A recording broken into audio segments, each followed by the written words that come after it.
Hiya, friends. Prepared Suburbanite back with you. Um, we follow a few folks in our circle of friends, acquaintances, I guess, sometimes on Facebook, sometimes this place or that place on the social media environments. And what I have not yet seen is any criticisms of the or even commentary about the Kamala Harris, Tim Walz ticket that has just been announced. And the reason that I'm bringing that up is I don't see anybody saying that the Harris Walz ticket is the solution to all the problems that we have. In fact, they are shying away from trying to mention anything about the problems that we currently face here in the United States. Open borders, inflation that's out of control, an economic kind of a situation that's teetering on the brink of recession or possibly depression. It only is going to take one more piece of bad news to really set it off. We've got the wars and rumors of wars going on in the Middle East, the threats from China and Russia, North Korea, Iran. There is so much stuff going on right now, but I don't see that the lefty liberals are doing anything really to provide solutions to the problems. When you contrast that with what they are saying, is that Trump is a bad guy. Oh, he's a convicted criminal. Oh my God, he'll be the end of democracy, and all that. So, just curious to see and hear from you what you're seeing in your circle of acquaintances or friends or social medias. Is anybody out there on the left-hand side trying to put out an agenda even that says, hey, we're here to help solve the problems? Let me know in the comments, and I've got my thoughts right after this.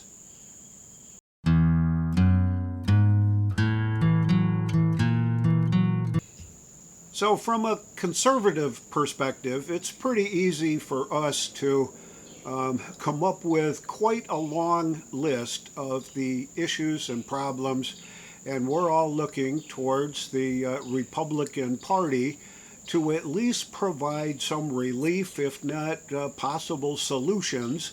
I've seen that Donald Trump wants to do some very interesting things, like stop taxing tips on folks that rely on tips as part of their income, and he wants to stop taxing Social Security benefits, and yeah, that's all political kind of stuff to try to rally support from the working class folks and from the seniors.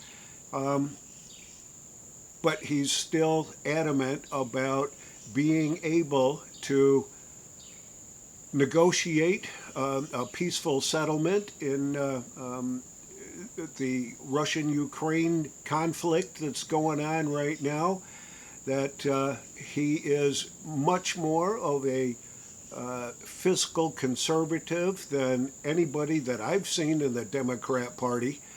And so I think it's pretty easy for us to come up with a whole list of things that we're looking for as far as remedies and solutions that are going to make our lives a little bit easier and a little bit less stressful than it has been for nearly the last 4 years. We've all seen that Jamie Raskin is now threatening to impose sanctions against Donald Trump to remove him from office if he's the elected president after the November elections, and he's counting on doing just that. So the left, I think, can't seem to get out of their own way, because all they're doing is trying to vilify anybody that's a conservative, that's anybody that's a Republican supporter, anybody that's a MAGA Republican, and all they're doing is justifying their case by saying what a bad guy Donald Trump is. And they can't be any further from the truth as far as that goes. My wife recently posted a couple of posts on her Facebook account, and basically saying, oh, it was a terrible thing, the opening ceremony with the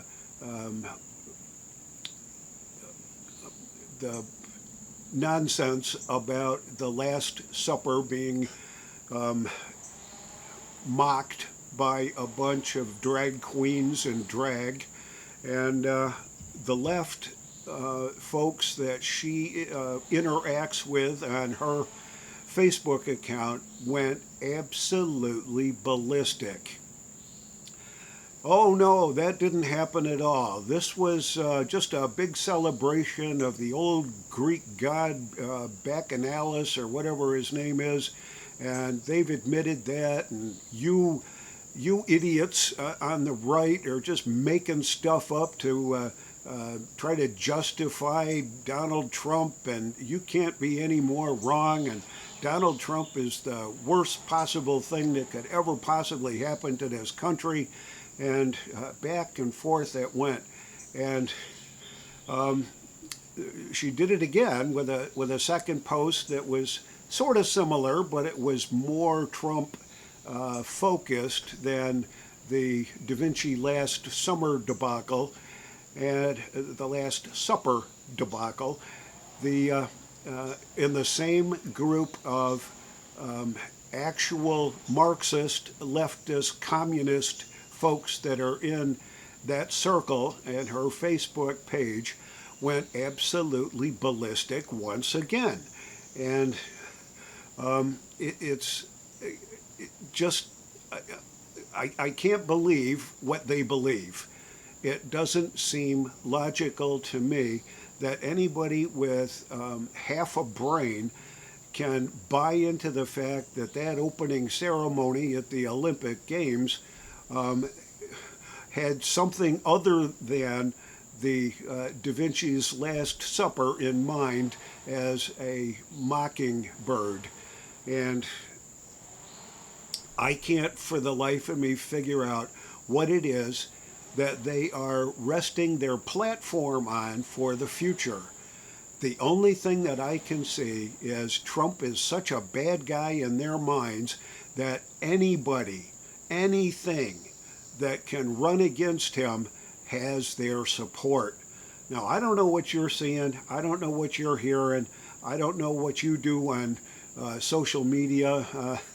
And it's just kind of crazy that they have looked at Kamala Harris and said, oh, she's going to be the right answer for this. We need a woman in the White House. We need to have somebody with a sense of morality and all this. And I just don't see it. I don't understand where they're coming from. And I hope that maybe you can enlighten me on what they're really thinking and what it is that they're really doing. In your mind, is Donald Trump really a threat to democracy? Is he going to be the dictator that they fear? Is he going to tear down the pillars of our federal republic / democracy? And is this the last election that we're ever going to have, because he'll appoint himself as dictator for life and all that? Well, I really am not sure how sane those leftist Marxist comments are.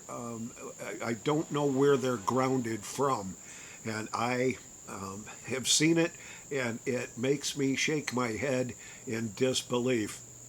Let me know what your experiences have been and what the hell is really going on out there in this crazy world that we live in. I suspect we're going to find out how crazy the left, the Marxists, and the communists are going to be once the honeymoon for the Harris Waltz ticket is over and the media starts reporting the news the way they should be reporting the news, and the polls start coming out that show that Donald Trump still has a sizable lead in a lot of the places that he is supposed to have a sizable lead. And in those swing states, that will shift, I'm sure, back from Harris to Trump once the honeymoon is over. Let me know what you're thinking. This is the Prepared Suburbanite, and the only chance we've got is to be prepared always. And I'll see y'all on the next video.